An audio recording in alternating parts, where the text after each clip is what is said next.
Дараагийн мэдээг танилцуулъя. Америкийн нэгдсэн улс болон бүгд найрамд Солонгос улсын хөлөг онгоц үйлдвэрлэгчид хүчээр нэгдэхээр болсон байна. За тэдний хүчээр нэгдэх гол шалтгаан нь бол хятадтай Тэнгисийн флотын салбарт бол хүчтэй өрсөлдөж тус улсыг гүйцэн төрүүлэх ийм бодлогыг хэрэгжүүлэх одоо зорилгын үүднээс энэхүү хүчээр нэгтгэж байгаа юм байна. За Виржиниа мужид төвтэй Хантингтон Ингээс индастри болон өмнөд Солонгосын Hyundai Heavy Industry нар даваа гарагт Мэриленд мужид болсон Батлан хамгаалах үзэсгэлэнгийн үеэр харилцан ойлголцсны санам бичигт гар усыг зурсан байна. За мэрэгчлэтнүүдийн үүснээр бол энэ одоо алхам нь Америкийн Тэнгисийн цэргийн хүч нь өөрийн өрсөлдөгч болох хятадтай флотынхаа хэмжээгээр хөл нийлүүлэн хажууд нь очих ийм боломжийг олгож байгаа гэж үзэж байгаа. За Hyundai Heavy Industry-гийн мэдээлэлд дурдсанаар хоёр компани энэхүү нэгдэл нь Америкийн нэгдсэн улс болон өмнөд Солонгосын гадаргын флотын тулгуур болсон Aegis нэртэй хөлөг одоо сөнөгч хөлөг онгоцыг бүтээдэг энэ үйлдвэрлэлийн хүчийг нэгтгэх боломжтой. Хоёулаа бол энэ хөлөг онгоцыг үйлдвэрлэдэг юм байна.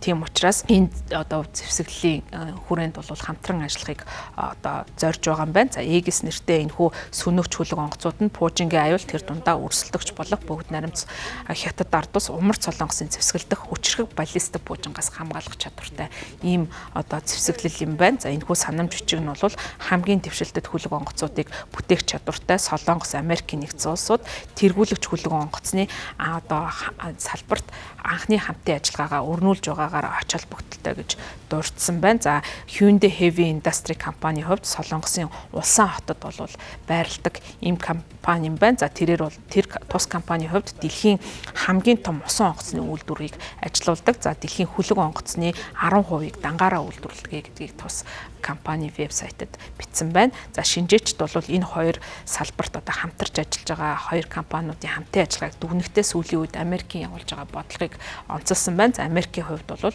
өөрийн холбоотон болох өмнөд Солонгос, Японы дэмжлэгтэйгээр Тэнгисийн цэргийн хөлөг онгоцынхоо үйлдвэрлэлийг нэмэгдүүлэх юм сонирхолтой байгаа. За учир нь гэх юм бол сүүлийн үед Хятадын усан онгоцны үйлдвэрүүд байлдааны хөлөг онгоцуудаа асар хурдтай шинжилж байгаа. Ингэснээр бол Хятадын ардын чөлөөлөх армийн Тэнгисийн флот бол хэмжээгээр дэлхийн хамгийн том флот болоод байгаа.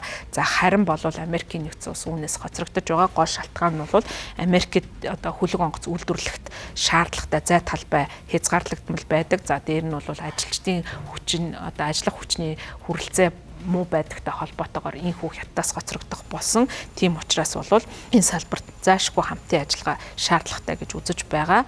За өмнөд Солонгосын усан онгоцны үйлдвэрийг Америкийн Тэнгисийн цэргийн хүчин зориулж сөнөгч онгоцуудыг одоо үйлдвэрлэж эхлэхийн тулд Америкийн хууль тогтоомжинд өөрчлөлт оруулах шаардлагатай. За тэгжиж даваа гарагт зурсан энэхүү санамж жиг өрөөгөөж үүснэ гэж үзэж байгаа. Америкийн нэгдсэн улсын хуулиар Америкийн Тэнгисийн цэргийн флот хөлөг онгоцууд нь засвар хилжилгээ хийхдээ гадаадын талбайг бол ашиглахыг хориглодог. За тэгэхээр энийг бол өөрчлөх шаардлагатай байгаа. За энэ одоо шалтгаанаар Америкийн нэгдсэн улсын усан онгоцны засвар их биеийн засварын ажил 36 сарын хоцрогдолтой явж байгаа. Гэвч бол эдгээр одоо хамтын ажиллагааг өрнүүлснээр илүү өндөр түвшинд хамтын ажиллагаа өрнөх боломжтой гэж үзэж байна.